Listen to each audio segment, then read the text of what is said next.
Zoom. Okay, so it's great to see everybody here today, and this is our NarbEARTH Civic Association webinar, and we're so happy to welcome Jill Shashaty from Riverbend, who's going to give us a talk tonight, and she might tell us a little bit about herself, but she has a PhD from Penn in American literature and is now working in education programs at Riverbend. So welcome, Jill, and thank you so much for being part of NarbEARTH Week. Thank you for the introduction, Patsy. I'll go ahead and introduce myself a little bit further to give you a sense of where I'm coming from with tonight's program. So I work at Riverbend in environmental education, and I'm also a Pennsylvania Master Naturalist. So that's a volunteer program where folks are trained as naturalists and then contribute to volunteer programs around the state to help protect our natural resources and do education. I'm also a parent, and my children are between the ages of 6 and 14. And tonight I'll be bringing what I've learned in all of those different areas together to talk about what is probably one of my favorite topics, which is helping kids connect with nature. And let's see, so one thing that would be most welcome over the course of the webinar is if you have any questions, please feel free to drop those in the chat, or you can save questions to the end, but I'd love to have a conversation later on or to talk through some of the things that you're wondering about as you hear the presentation. Okay. One second.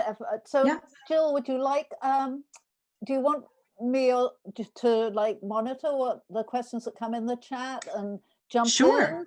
Or do you want to save them all to the end? We can do it either way, however you like. Why don't you just bring them up as they pop up in the chat, and that way they would be more timely. Yeah. Yes, that's a natural pause. Okay, we'll do. Sounds good. Okay. So I wanted to start off with a slide that had some of the resources I'm going to be drawing on tonight. And this would also serve as a good place to check for further reading or places to learn more about what we're talking about this evening. So at Riverbend, we do nature-based STEM education. And a lot of the teaching techniques that we use at Riverbend are in my mind as I think about specific ways to engage children in a natural setting. At Riverbend, we also draw a lot on the research of this project called the Beatles Project, which is, well, it stands for, let me read the acronym here, Better Environmental Education, Teaching, Learning, and Expertise Sharing. It comes out of the University of California at Berkeley in the Lawrence Hall of Science. But what they do is really try to understand best practices in environmental education and train informal education centers and classroom teachers to use them so that we are really doing the very best we can around the country in teaching environmental education. And then some of these books have really been very influential. So many of you may be familiar with the Richard Louv book, Last Child in the Woods, which came out maybe about 10 years ago or so. And it coins the term nature deficit disorder, which is a description of a sense of disconnect and alienation between children and nature, which is something that is fairly unique in human history, something we're seeing now, and that we're seeing is very harmful, not only for children, but for the planet itself. So Richard Louv's work has really jump-started a conversation around bringing children and nature back together. Also, Rachel Carson wrote an essay called The Sense of Wonder not too long before she died, and it was published after she died. But it is beautiful, it's very short, and it's a great encapsulation of what is sort of at the heart of a lot of her scientific writing on the environment. And then these other three books, the two in the middle are both like laser focused on the issue of how to bring children and nature together. How to Raise a Wild Child is sort of the shorter version of this. And then the Coyote's Guide to Connecting with Nature is, I have it right here. It's like a thick tome of a book. I mean, if you want to really, really learn about this topic, like this is a great place to go, but it's wonderful. And I'm going to talk a lot about some of the highlights of both of those books. And then finally, this book, Outdoors with Kids in Philadelphia, is a fantastic spot to just learn more about places in the Delaware Valley that you may not have heard about before, or that might be a great spot for a outing with children or grandchildren. So these are the sources of my talk, as well as my own experience with my children, especially over the past year, without being able to do too much else. One thing that we could do was go out to parks and go hiking, especially early on in the pandemic when so many people were at home. We had a lot of places to ourselves. So a lot of those experiences inform what I'll be talking about tonight. So the talk is in two parts. The first part is basically the theory and the ideas, and then the second part will be more the specifics. So part one, I'm going to talk about why children need nature. What does it mean for parents to be nature mentors? And what is helpful to know about developmental stages of children and nature connection? And I am saying parents, but we can also think of that as a broad category that includes grandparents, caregivers, teachers, friends, mentors. Okay, so I would guess that many people coming to listen to the webinar are already on board and sort of familiar with this topic, but I thought it was a good place to start, which is why do children need nature? And this is something that has been a really sort of explosive area of research in the past like 10 to 20 years. And, as we're recognizing that children are just not spending as much time, unstructured, free time in the natural world as they had, for hundreds and thousands of years beforehand, we're also realizing that it's impacting their health and well-being. So we know that children's growth and development relies on time spent experiences in nature. And we know that what nature can provide is this endless source of changing and dynamic experiences that give kids the opportunity to develop in a lot of different areas. So mental health, emotional health, physical health, forming social bonds, learning how to regulate emotions, learning how to cooperate with others, and then all sorts of thinking and problem solving that happens every time some new challenge comes up or children are interested in creating something or doing something. So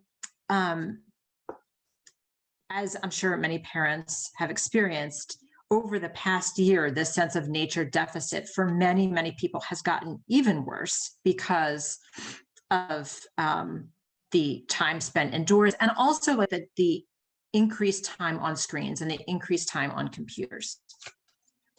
So 2021 is definitely a year when a lot of people are saying like, oh, the thing I really need to do is get my kids outside and away from their computers.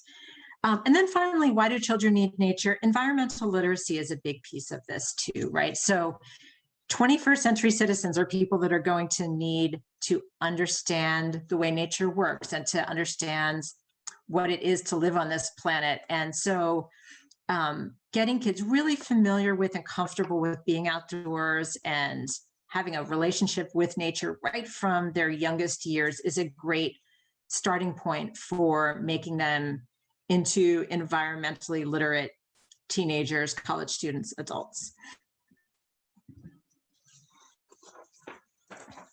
Okay, so the way I'll be talking about this role that we have as parents tonight is using the term mentor. And so I wanted to start with this quote, which is from one of the books I shared earlier. Scott Sampson says, "Nothing, Absolutely nothing will spark your child's passion for nature more than your own embodied passion for the natural world. And so I'm going to be sharing a lot of ideas and suggestions about activities and things in the second half of the presentation. But my main takeaway, I think, in some ways, is that the ground for all of this is the adult or the parent, the grandparent's own commitment to passion for attention to nature. And that when we do this and then invite children into that experience, that is the key thing that gets them excited, gets them interested, and shapes their own experience. The good thing about this is that it really doesn't involve any special knowledge, any special training. Those things are fine, but you don't have to be a naturalist or a botanist or a geologist or a teacher, a trained teacher, to share nature with children, right? It's about something really on a different level. It's about our own relationship with nature, being curious, giving it our attention, and spending time with children trying to explore it further.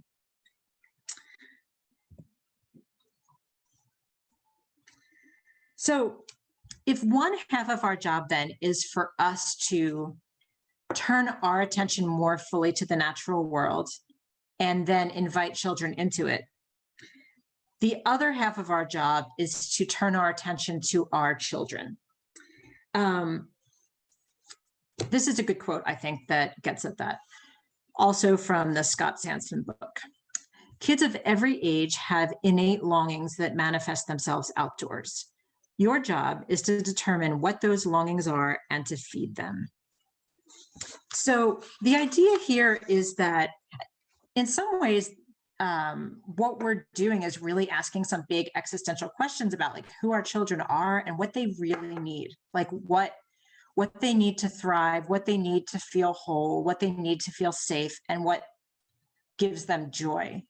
And to figure out how nature can provide those experiences to really give them the experiences that we think will help fulfill these longings that kids have.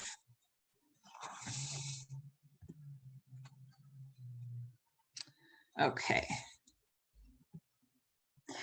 So what does this look like in the specifics? One thing to keep in mind really is that what we want to do is set up a relationship between children and the natural world, and then we want to get out of the way. So it's not about like us teaching them about this thing over here, but really like setting up this relationship between children and other living beings, and then letting that develop. So following children's lead is a key part of that. Going along those lines, to minimize teaching and instead help kids learn through their own explorations. So what that implies there is not going into an experience with a child intending to teach them information, but rather to figure out what provokes their curiosity, and then to help them have a learning experience based on what they're beginning to explore. One metaphor for this I always think of is once I was talking to a real estate agent who said, I don't sell houses, I help people buy houses. So, you know, his thought was, there's really nothing I can do to make this happen. It has to happen inside the person who's interested in figuring things out and then buying it themselves. So similarly, there's a way in which we're not teaching children, we're helping children learn, which is a different kind of thing that we're doing. So some of the ways to do this: ask them questions that are thought-provoking, that engage their curiosity, listen actively to them, share information only when it might help your child make a discovery. So information is kind of like a stepping stone that helps them put things together and move to the next level of their exploration. But I'm sure you know, and I've felt like when I'm with kids, as soon as you start giving them too much information, they tune out. there's a way in which it's more about the process, the discovery, putting pieces together.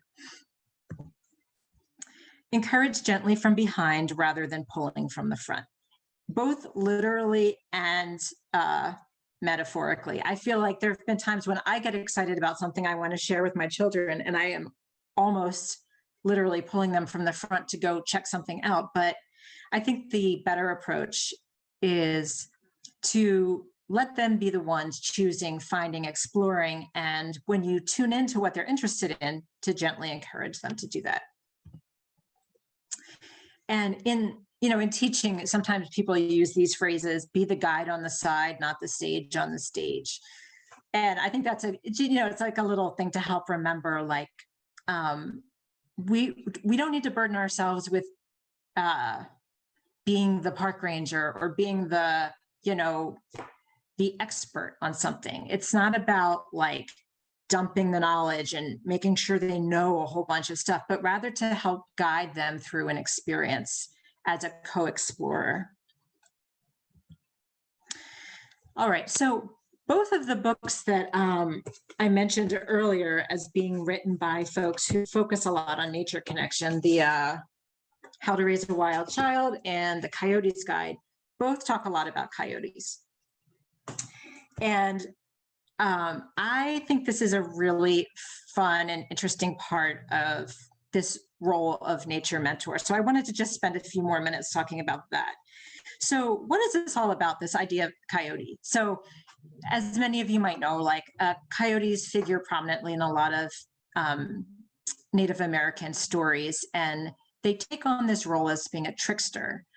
And a lot happens in stories with coyotes and other tricksters right there at the center. And a number of nature mentor experts have really liked this figure of the coyote or the trickster. So there's three things about, there's a lot could be said here, but there's three things about it I wanted to highlight tonight. So one thing that tricksters do is they get what they want by not being obvious about what they're trying to accomplish. So I think that's a really important part of bringing kids into a deeper relationship with nature. A lot of times what we find ourselves doing as parents in this role is trying to figure out a great experience that we think that is possible, and then framing it for children in such a way that we leave some aspects of it mysterious. We engage their curiosity, but don't, try to sell it too hard. And then, act a little bit nonchalant about what we're going off to do or what we're gonna experience. A lot of times, it's kind of the framing that's all the work, or the planning beforehand, and then the parent in the actual experience is stepping back somewhat.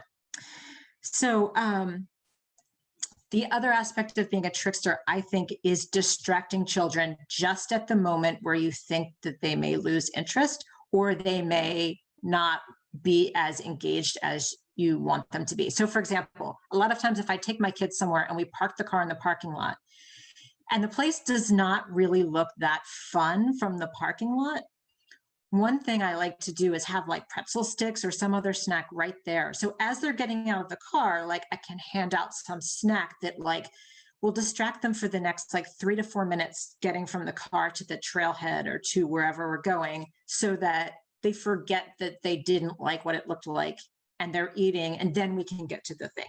So there's all sorts of tricks that parents always have, and I think they can come in handy in these situations too. Second aspect of a coyote or a trickster is they're often very adaptable. So there's all these news stories that pop up from time to time about coyotes being found in cities and unexpected places. And this process of working with children in nature is something that always requires recalibration and adjustment along the way. You never know what's going to work well or what isn't going to work, and children change and they grow and they develop different interests. So being adaptable and being able to kind of think on our feet is an important part of it. And then the third thing is that coyotes often introduce an element of chaos into the stories that they're in. And often what happens is that they change the situation by challenging what is the norm or what is conventional. And when we think about nature deficit disorder, what we're really saying is what is the norm right now is that children don't spend a lot of free time or exploration time in the natural world. So if we are going to address that and challenge it, then we have to kind of upset the norm to some degree. Norms about, how we spend our time, where we place our attention. What does it mean to have fun? What does it mean to entertain a child? All these things have to get questioned to some degree if we want to change the pattern that's grown up in the past, 20, 30, 40 years of children not spending that much time in nature. Okay, so the next few slides, I want to talk a little bit about developmental stages, because I think it can be very helpful to have a shortcut in our minds about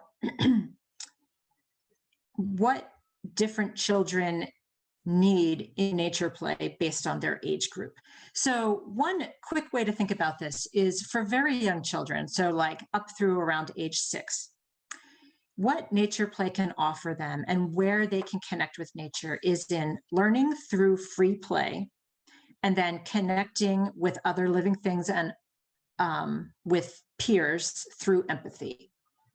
So in these pictures, these are some of my kids when they were, this is a few years ago when they were little, but these sorts of things of just getting a rock, and this one, in this picture on the left, he would line all those rocks up and then stand up and jump on the edge of the branch, and they would all go flying off. And this was like, 30 minutes of this, but it's just this learning, experimenting through free play that I'm sure parents and grandparents have seen countless times happening. This in a natural setting is sort of what we're going for. When we get to children in middle childhood, so ages 6 through 11, the experience we're looking to foster is fostering competence and independence in the natural world. So this is a great time when kids are eager to find their own place in the world. Their brains and their bodies are ready for new skills. They're ready to delve into some bigger ideas and more, more sophisticated ideas about how the natural world works. And so it's a great time to start handing the experiences over to them and helping them learn new skills that allow them to have agency in their experiences with nature. Now, before we go on to older kids, I wanted to just point this out, which is, so there's an environmental educator named David Sobel who wrote this book called Beyond Ecophobia.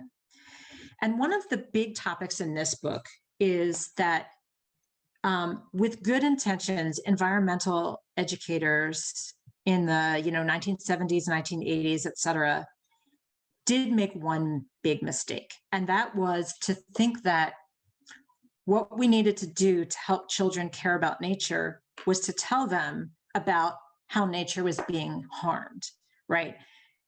The Amazon is being chopped down, 1 football field's worth of forest per hour or something. I don't know what the actual statistic is. The Amazon are the lungs of the planet and we're destroying it, or polar bears are losing sea ice and all these sorts of things. And this was sort of like the main message of environmental education for many years. And sometimes I still feel like we want so much for kids to care and be engaged that we do what feels urgent, which is tell them what's going on, right? And what David Sobel is saying is, based on what we know about child development, that we really shouldn't place these burdens on children before they're in middle school, really. This is flexible depending on the children, but what we want them to do is develop a sense of security, a sense of trust, a sense of love and empathy with nature, and to feel secure in that before they then are asked to start to think through some of the challenges. And when I say no tragedies before 5th grade, and even then be thoughtful about it, we don't want to start them with all the details about climate change in 5th grade, right? We might want to start on, just make it a little bit easier to process. Kids can't process big, complex tragedies and chaos in their brains and in their emotions until they're much older. So my kids definitely know about all of these things: hurricanes, tornadoes, wildfires, climate change. But the framing that we try to recommend and go for is something like, yes, these are problems. There are a lot of caring and smart people who are working really hard to protect our planet and keep it safe and healthy. And we can have lots of conversations about it, but ultimately the caution is to not leave that burden on kids, place that burden too heavily on their shoulders before they're ready for it. Okay, so then I don't know if anyone has children in this age group, but mentoring adolescents is about placing nature at the center of what they do as adolescents, which is looking for meaning, looking for identity. These are some photos from Knowles. I think it's National Outdoor Leadership School, but these things I think are in some ways a little bit easier for us to get our heads around what this is all about. It's like figuring out who you are and what's important to you and how nature fits into that. Okay, so part 2, let me just check the time. So part 2 is where I'd like to talk about some specifics. So what do I actually do if I want to introduce my kids to nature and build a connection there? What does that look like? So I'm going to talk about childhood passions, activity suggestions, and then tips for successful outings. And then I have another slide with the resources that we talked about at the beginning. And then if there's any questions and answers, we can dive into those too. Okay. So,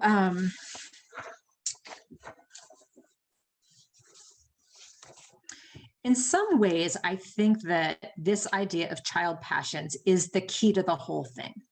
So what are child passions? They are activities that children worldwide love to do, no matter their cultural background. Another way of thinking about it is what it is that children are actually doing when they're joyfully and passionately immersed in play. So it's like the things that make children deeply happy and that deeply engage their attention, that connect them to something. So what we can do is think about these child passions as the core activities that are happening inside whatever plans we make or outings that we design in nature. We want to make sure that whatever we're setting up for them, that it gives them an opportunity to enjoy one of the child passions inside of the activity. So I'm going to go through several of these. And there's 2 things that you might think about, like as you're reviewing them. One would be like, if I wanted to place this child passion at the center of an activity, what would that look like? So it's kind of like a thought experiment. And then another way to think about it is to say to yourself, if I see my kids doing this outside or in nature, I should step back and I should not stop them. I should not interrupt them. I should just give them the space to do this, because it's a good sign if they're doing these things, then there's a connection that's already happening.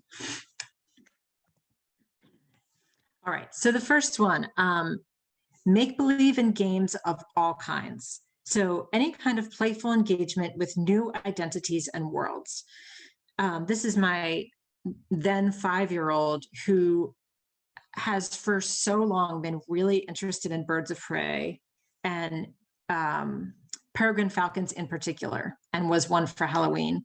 And this is another time when he and his sister were playing peregrine falcon at Flat Rock Park in Lower Merion. And those kinds of experiences, and I'm sure you've seen this with your own children, playing a game that's really fun, or pretending that you're something and you totally are in it and pretending it. Those are things that children obviously love to do. All right, another child passion would be any sort of going out into the world to do a big, interesting thing. So a quest of some kind, an errand, right? Even if it's a task that has to be done, but it has a little bit of interest to it in some way, an errand or an adventure.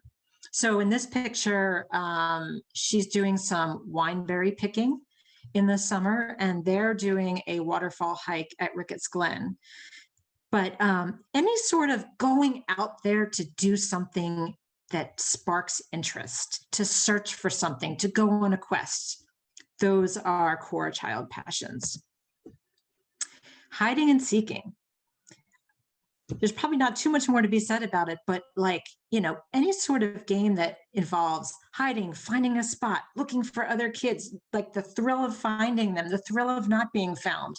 Everything around hide and seek is super fun. So that's definitely one of the activities that really engages kids.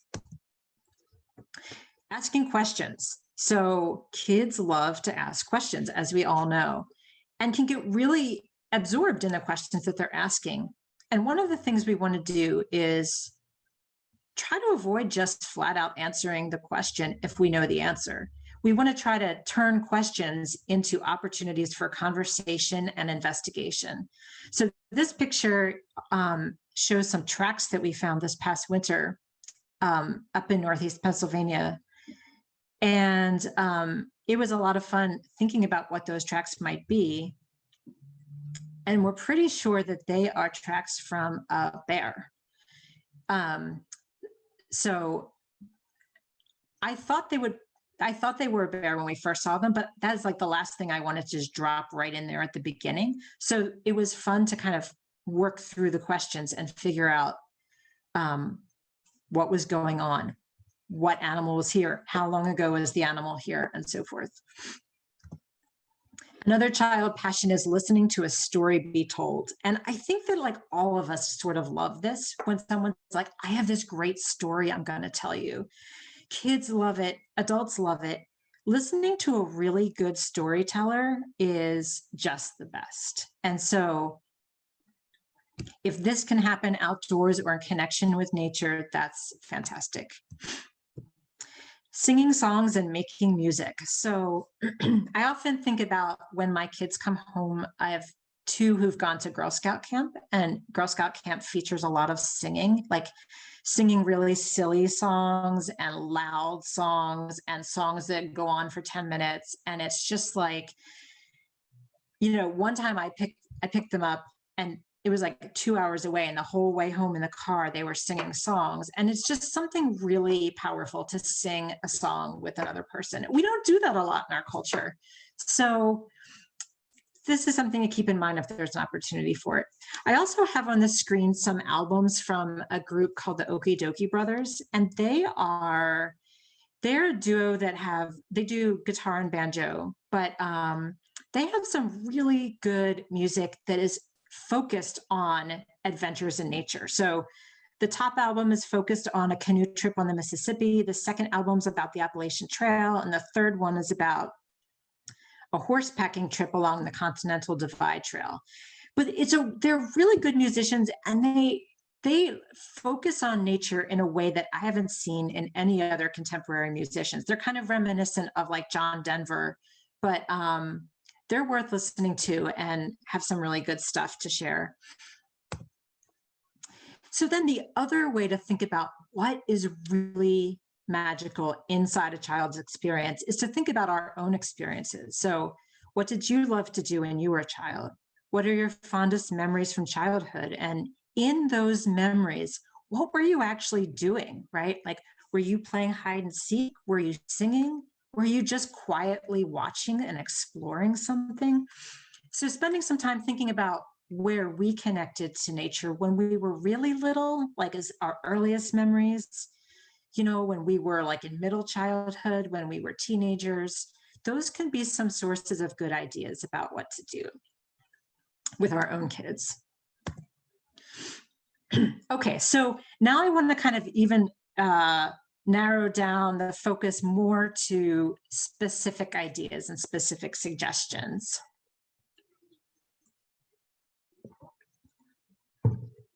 So the activities I'm going to talk about are the ones that I think of as like very high yield, high chance of success.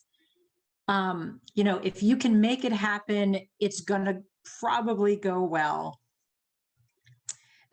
These are some of the ones that my kids have enjoyed the most, that kids at Riverbend seem to enjoy the most, and that also seem to allow the adult to step back a little bit and have kids do the engaging with the natural world. Now, the first one, this one is probably like low on the immediate fun meter, but high on the long-term satisfaction meter. So that is get to know one outdoor spot really, really well. So folks in the Nature Mentor community, like in this book, they have a whole chapter on finding your sit spot and spending time every day, maybe 20 minutes, maybe an hour in your spot, just sitting quietly and observing it. That may not be possible in a family with young children, but there are ways to kind of apply this idea to that situation. So, for example, if you have a front yard or a backyard, or you have a good view from your window of a bird feeder, just checking on it every day, talking to kids about what they notice, spending time sitting outside. Like if you have to, if you have to do something, do it outside in your sit spot, find a place, and then notice what's different. Oh, what's strange? What birds do you hear? And just notice the patterns. And like I said, this doesn't feel like, I wouldn't say it feels fun like the first few times you try, but that's where it pays off, is later on you start to notice changes. You start to become aware of things. You start to think like, wait a minute, I've never seen that particular squirrel before. So this is kind of like the long-term investment. And this is one where being a coyote trickster can come into play, because, it doesn't often feel very interesting to be like, now we're going to go for 5 minutes and we're going to observe our backyard. But if you say something like, that's strange. Like, what is that squirrel doing? Or is that a bird nest I see over there? And you can, pepper conversation with observations and questions. It's something that can really build up and be very instructive over time about how we relate to one particular place and know it well.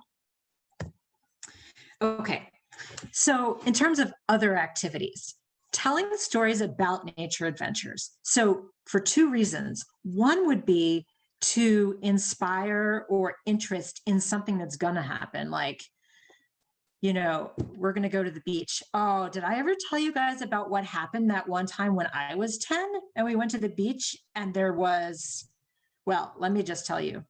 And, sharing stories about your own adventures in nature. And then the other use of stories would be after you and your family have an adventure of some kind, to tell the story of it. Tell it to each other, tell it to your neighbors, tell it to grandparents. Some of the things that we talk about over and over again, like the stories aren't really like the most amazing thing ever, but it's just fun to tell about what we did and what happened. I mean, that's like human beings are storytelling creatures, right? And it's just great to tell a story, especially if it's like a scary story or a funny story. You can't go wrong with storytelling. So another one that is probably not as familiar to most of us as storytelling is to learn and listen to bird language. So what is involved here? This is actually like one of my very favorite things to do outdoors. So all songbirds, or most songbirds, in addition to having like their call, like their characteristic song, they make approximately 5 basic sounds. And those sounds are their song, their call, which is when they communicate back and forth with each other, like a check-in, an alarm call, which is like, something's wrong, like there's a cat, there's a hawk, something's wrong, everyone has to know. Juveniles communicating with the parent for food, and then territorial warnings. And at the like most simple level, you can say all of these birds do two calls. A call when they are content and everything's fine, and a call when they're very upset. And once we start to tune into bird voices and bird language when we're outdoors, we suddenly realize that there is this whole conversation and communication system that happens all the time, where birds are communicating not only with each other in their own species, but they are communicating, and other birds and other animals understand that everything's fine, everything's normal, or this is this one's territory, or there's a major problem. And this book by John Young goes into great depth about this, focusing entirely on robins. And the great thing about this is, once we realize that this is happening, it can actually be really transformative for being outside with your kids, because you can actually start to listen in on birds, and then you can start to figure out what is happening outside, and to listen in and be one of the community members that's participating in this. I'll give you an example. One time I was outside, like I live in the city, and so it's not like there's like an unbelievable number of species of birds. There's like the few basic species we've got. And everything was sort of normal and quiet. But then all of a sudden, to my right, I heard a number of different birds making the alarm sound. And I couldn't see anything going on, but I thought something must be happening over there. And then I saw like a larger bird, like a crow, come in from the left, come down and like kind of perch and watch what was happening. And I couldn't see because it was on the other side of the fence. And then everything went quiet. And then from the alley comes a cat running out with a bird in its mouth, turns the corner and runs down the street. And then it was quiet. And then like the normal sound started up again. And the only reason I tuned into that at all is because I had thought about this. I had read this book, and it made me realize how we can tune into the natural world, and kids can too, by just tuning into what birds are doing. Now, another layer of this, of course, would be learning like, oh, this is what a robin call sounds like. This is what a sparrow sounds like. This is what a mourning dove, a cardinal, etc. But this is like a super easy, but also like really fascinating entry point into listening to birds. This bird in the middle picture here, that's a red-tailed hawk. And I was out with my kids one day last spring, and we heard all these birds completely going crazy, being really loud. And what it was a big group of mockingbirds, I think. And they were basically like mobbing around this hawk, basically telling the hawk to go away. And they were getting really close to it. You can see one kind of to the right of the hawk. But again, I kind of would have tuned that out thinking like, oh, that's just birds being loud. But birds, they use a lot of energy. They use a lot of calories up vocalizing. So they do it for a reason every single time they're doing it. So tuning into that can be a really fascinating and super easy way to tune into nature no matter where you are. And kids are really good at it too. So choosing an inviting place and wandering there. So one thing I would suggest is putting some like good homework into figuring out where to bring kids. Not all places that are like, this spot's great for kids, or there's a playground. They don't all necessarily invite exploration and wandering. So some suggestions might be to find a spot that avoids having long, straight, boring paths, and instead find spots where there are like little curvy trails, ups and downs. Footbridges are great, but places that feel like they're inviting, like you want to go in there and you want to explore. Places that have lots of different types of spaces to explore. So for example, at Riverbend, we have a stream, we have forested areas, we have a meadow, we have a pond. So a spot that has like lots of different features rather than just one type of landscape can be really great. And then also a spot that allows for gross motor and fine motor exploration. So that picture all the way on the right is at the Wissahickon. And there's a lot of like climbing up and down that you can do there, but there's also a lot of little stones next to the water that you can collect and you can throw them in the water.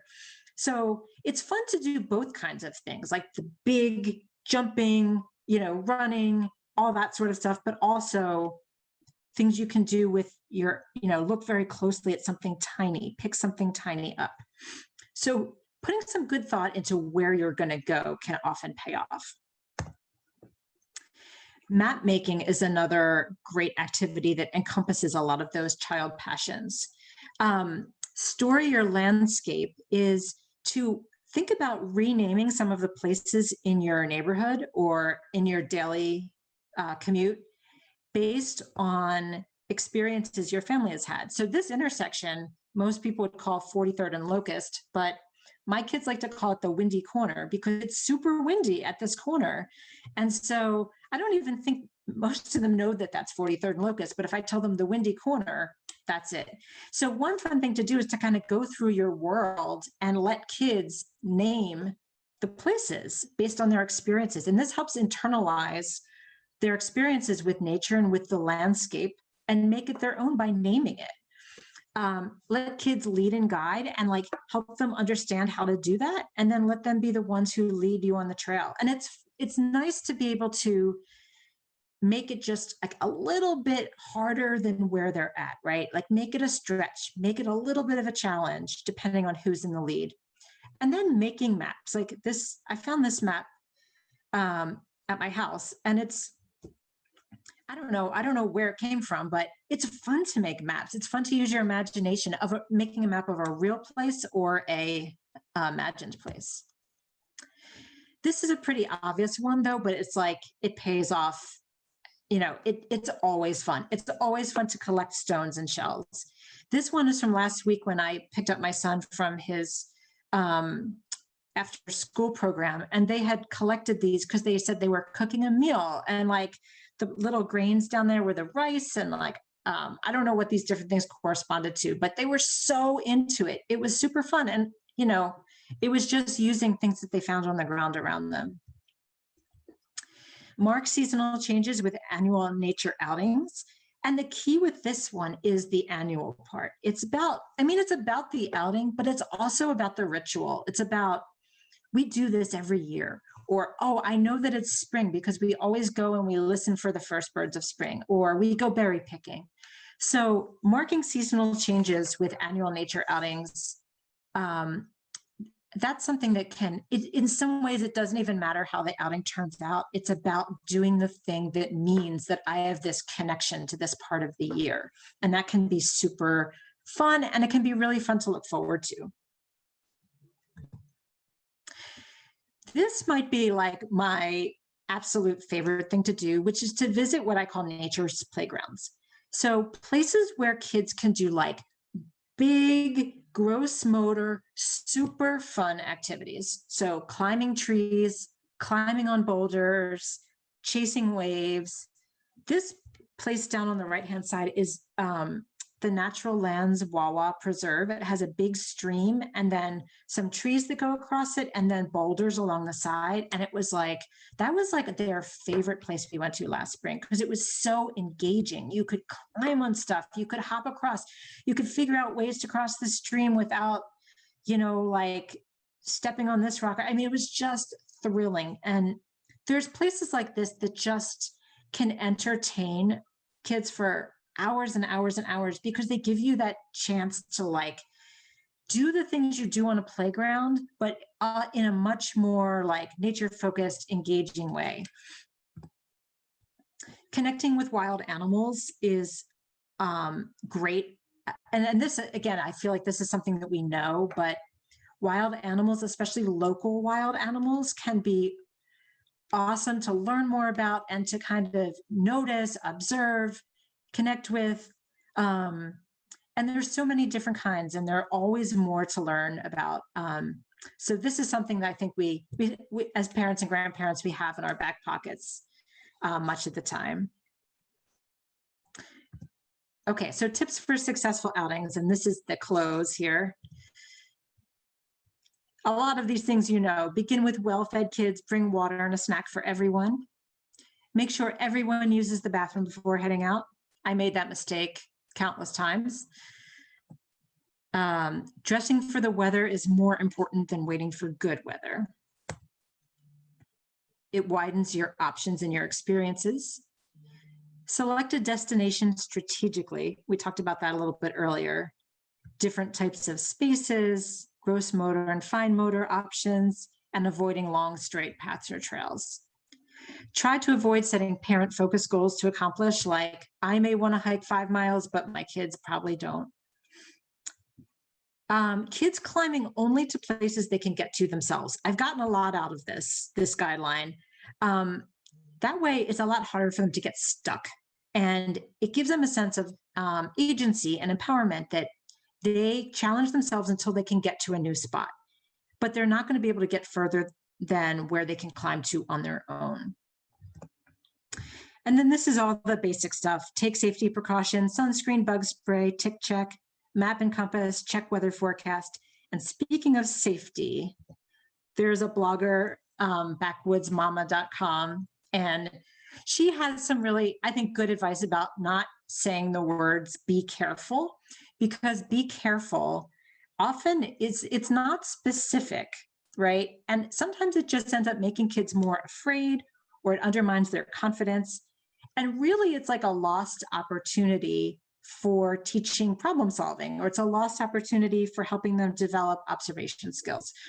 Now, obviously, if a kid's doing something like super dangerous, you would want to say stop or something along those lines to get the situation to be safe again. But she has on her website a number of different options for how to talk kids through a potentially tricky situation by calling on their observation skills.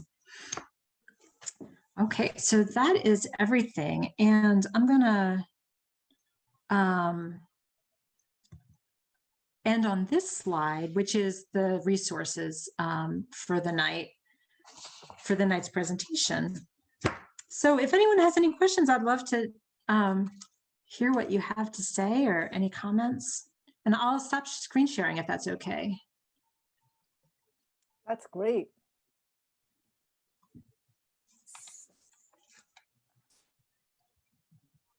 So Al, thank you. Heard the class here. What did you say? We had robins nesting right outside our house, and my grandchildren got to see a robin baby fledge. That's awesome. Yeah. Like, when do you see that up close, right? It's amazing. It is amazing. Yeah. Yeah, well, thank you so much. That was a wonderful presentation. And I know where my weakness is just like telling kids too much. You know, that's my take home is like, let them figure it out and find stuff. Right. Right. So thank you for that. Yeah, you're welcome. I kept thinking we need to do this for adults to get them, the ones who aren't interested. Wouldn't that be fun to take them on an adventure? Yeah, for sure. Yeah. I saw an activity once at a zoo in New York where they had pictures of things and they were hanging around a child's neck upside down, so that when the child looked down, they were looking at it. And they had to search for things. It was like a pine cone or a sharp rock, and it was just a prompt. And it was kind of interesting. You know, it was kind of just a different, without saying what you knew was there. But we have a question in here with Kimberly. Yeah. Ava. We need to stop virtual school. Oh, I hear you. What grade are you in? Third grade. Third grade. I have a third grader too. And my third grader feels the exact same way that you do. Mhm. Yeah. So I'm an Virtual school's tough. I'm an occupational therapist by profession, and it's interesting everything that you're saying about nature deficit disorder and everything. It just trickles down into sensory, Mhm. a whole, mess of disorders that we're seeing now more than ever. But Yeah. that point that you're making about the be careful, I've tried to practice that and model that so much, because I feel like we live in a culture where there's like lots of children living in bubbles, and they're not, we can't wrap them in bubble wrap. They have to have those opportunities to experience and explore. So yeah, it pushes you out of your comfort zone, but using those other terms really does make so much of a difference. And just learning when to just keep your mouth shut is really hard too, but it's so powerful. Yeah. And there's also like other stock phrases you can go to sort of make yourself feel better, because you're saying something like, hey, you're on that branch and I am noticing that, to try to slow it down. I know, I do. I say, okay, are you feeling comfortable right now? Are you feeling pretty sturdy, secure? I use those terms instead. Yeah. But yeah, that's so interesting. And the Richard Louv book is was so eye-opening when I read that a few years ago. I loved it. Yeah. Yeah, for sure. It's sort of like the beginning point of this whole conversation in some ways. Yeah. Wow. Well, thank you so much. That was wonderful. You're welcome. I'm glad to be here, and thank you for having us. And please feel free to reach out if we can provide a list of resources or ideas, or we can reconnect hopefully next Earth Day in person. Yeah. Do you have this program? I also worked until the pandemic at Wetherell, and I was thinking that teachers would love to see this as well, just because oftentimes they're leading or allowing children to explore, and this would be a great program for teachers as well as teachers. Parents. Yeah. I would imagine there's ways to shift it a little bit to speak to the teacher situation too as well. Well, even for the parents, oftentimes those kind of schools are trying to have programs for the parents. So that would be really cool. Yeah. I know we do work with Wetherell with their after school. So that's a good connection to have. Yeah. I'm sorry I didn't remind them to do this. They would have enjoyed this, but we're going to tape it. Is that correct? We have recorded it. Yes, that's great. So I can email them and tell them to look. I think they would enjoy it. Yeah.